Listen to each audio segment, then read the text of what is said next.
Hi, this is Ada Nago Brown with Roots to Glory Tours. I hope that you and your family are staying safe in these very challenging times. Roots to Glory Tours was founded in 2012 as a way to help Africans in the diaspora reconnect to the continent, to their roots, to the history of their ancestors. We do that by bringing Africans in the diaspora to Africa and introducing them to the people in the villages, the culture and the traditions of the people of the land of their ancestors. We focus primarily on West Coast countries, those countries that have ties to the slave trade and to the diaspora. I often get calls from people asking me, well, I want to go to Africa, but I really would just rather go and hang out on the beach or sit at the beach. And I say, okay, I've gotten several of those calls recently, and I just wanted to talk to you guys today because I thought, okay, well, let me give everybody a list because I know some of these countries and because it's Africa, so it's always a good thing to promote the continent. I thought, okay, we'll do a list. So we're going to do a series of videos like this, like what's the best country to go to if you want just African culture? What's the best country that showcases that? What's the best country to go to in Africa for shopping? So we're going to do a series of these videos, but here we are doing a video on the best beaches of Africa. If you just want to go and relax, but you want to go to the continent. My number one or the first pick for what I think is probably one of the best beaches on the west coast of Africa, it's Sierra Leone. Sierra Leone, believe it or not, it's a small country that's been through a whole lot, but the people are resilient. They are absolutely the friendliest people, and the beaches are absolutely gorgeous. I mean, river number 2, Tokay Beach, you could sit there for days, not see a soul. I mean, just absolutely pristine, beautiful beaches. Now, to get to Sierra Leone from the east coast of America, if you are traveling to Sierra Leone, you would take a flight into Europe, any one of those destinations like Paris, Brussels, Amsterdam, and then take a direct flight from those countries to Sierra Leone. So give and take maybe 15, 20 hours at the most with layover to get to Sierra Leone. But once you get there, it is, absolutely worth it. That country, the people, the language, they speak this beautiful Creole that's a combination of their different dialects and English. It's just wonderful, and they're funny, and they're just really pretty. Beautiful people. The second country, which is also on the west coast of Africa, is Cape Verde. Cape Verde is a series of different islands together that create this nation called Cape Verde or Cape Verde. It is off the coast of Senegal and Guinea. The people speak Portuguese because it was a Portuguese colony. To get to Cape Verde, you would take a flight from the east coast of America, in particular the New England area, because there's so many Cape Verdeans that live in the New England area that were actually at one point hopped on whale boats that left Cape Verde to end up in New England. So there's a little history there that's very interesting. So you would take a flight.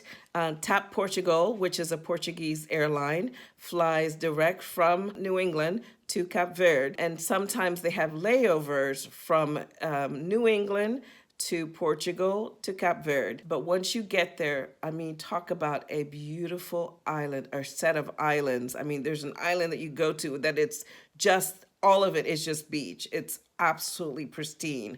It's got quaint little towns also that you can go and visit the people. The locals are beautiful. They speak this beautiful language of Portuguese. They're just very friendly people. So that's also a very, very nice place. The third island that I think is really something special is Madagascar. I've talked to so many people that say, I want to go to Madagascar. Well, I want to go to Madagascar too. I have some very good friends that are from Madagascar and they go every year. And I said, you know what? Next year, I've got to find my way to Madagascar. And sure enough, I will be there sometime next year. So anyway, Madagascar is the largest island on the African continent. and it is absolutely beautiful. But one thing that Madagascar has that all some of the other islands do not have, Madagascar is such a big island. It's got so much going on. It's got music, it's got culture, it's got history, it's got tradition. I mean, the people from Madagascar, you would never know that they were also, from Africa, because some of them look like they're from India, some of them look like they're Chinese, but it's a melting pot. All of those islands on the East Coast are like a melting pot of different cultures. The seafood is phenomenal. The coastline is absolutely beautiful. So Madagascar, though, it's challenging to get to only because it takes a long time. So if you were leaving from the East Coast of America, you would take one of my favorite airlines is Ethiopian Airline. So you would take Ethiopian Airline, land in Addis Ababa. From Addis Ababa, take a connecting flight into Madagascar. So that flight, though, from Washington to Addis, it's about 13 hours. Yikes! But but once you get to Addis, it's like, whew. Thank you. So, and then from there to Madagascar, it's not too bad. It's probably around 5, 6 hours. So that is an absolutely beautiful island, a beautiful choice if you wanted to just go and hang out on the beach in Africa. But this Madagascar, you can hang out on the beach, have your seafood there, and enjoy every little detail of it. And there's some good shopping there too, so it's very important. Okay, so we've talked about Sierra Leone, Madagascar, and Cape Verde. The next country that I want to talk about is Mauritius.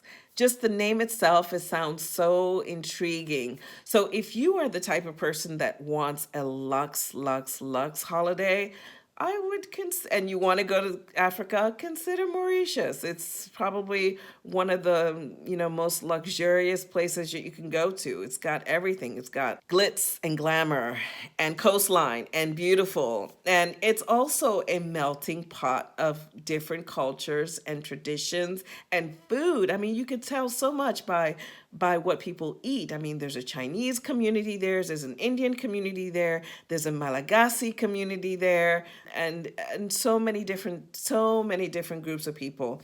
South Africans are there because it's not far from South Africa. Speaking of which, if you wanted to go to Mauritius Island, how do you get there? What's the easiest way? I mean, for me, if you're coming from the East Coast of America and you want to go to Mauritius, a really good option is to get a direct flight from Atlanta to South Africa. If you go from Atlanta to South Africa with Delta, it's a direct flight. I believe it's like 13 hours. And then you land there and then you catch a flight to Mauritius, which is not so bad. So that's, it's a long flight. But if you're going to go all the way over there to hang out on the beach, stay a couple weeks because you're hanging out on the beach. If you need to work, get on the phone. You can get on the phone, you can get on the internet, you can work wherever you want to work. So being in Africa on the beach, priceless. The next island is the Seychelles. Seychelles is also one of the former British colonies. It is absolutely pristine beaches. It's got a lot of history because the Brits, they used it for a lot of different things. If you go there, you'll find out those things. But it's a beautiful country and beautiful people. You can go on a girls' trip there and you guys can get on your bikes and go around the island and have a great time. And also, any one of these countries on the east coast of Africa, you can catch your flight from the Washington, D.C. or New York directly into Africa, either Kenyan Air, Ethiopian Air, and then from there go into Seychelles. So those countries, those beaches are absolutely awesome. But my favorite, absolutely favorite, so much history, so much culture, is Zanzibar. Zanzibar has always been on my bucket list, my personal bucket list. And I'm sure that it will be on your bucket list when you start reading up about this beautiful nation that sits off the coast of Tanzania. It is part of Tanzania, actually. It is an absolutely beautiful country with beautiful people, so much history and architecture, a lot of what the Arabs had left. It's a Muslim island, predominantly Muslim, so it's got a lot of tradition, it's got a lot of culture, it's got a lot of history. I think it's absolutely a fabulous place if you just want to lay your head on the beach, or if you want to take a little, excursion, but come back to lay your head on the beach. So, those are the islands that I think, or places or countries that I believe that you should go to if you want to come to Africa for your beach holiday. Now, understand that Africa has 54 countries. It's not just one, it's 54 nations, and all 54 nations have their own language, own culture, own history, own whatever. So, know where you're going before you go, and know the recommendations and know what you need to do to enter each country. So, with that said, we will have other videos coming up soon. You want to hit us up on social media. We're on Facebook, Roots to Glory Tours. We're on Instagram, Roots to Glory Tours. We are on Twitter. And we have a website, rootstoglory.com. We will have all the links below, and also subscribe to our YouTube channel, because we will have other videos available for you to see so that you can experience Africa the way you want to experience Africa. We look forward to seeing you maybe on one of our tours. You never know. Talk to you later. Bye.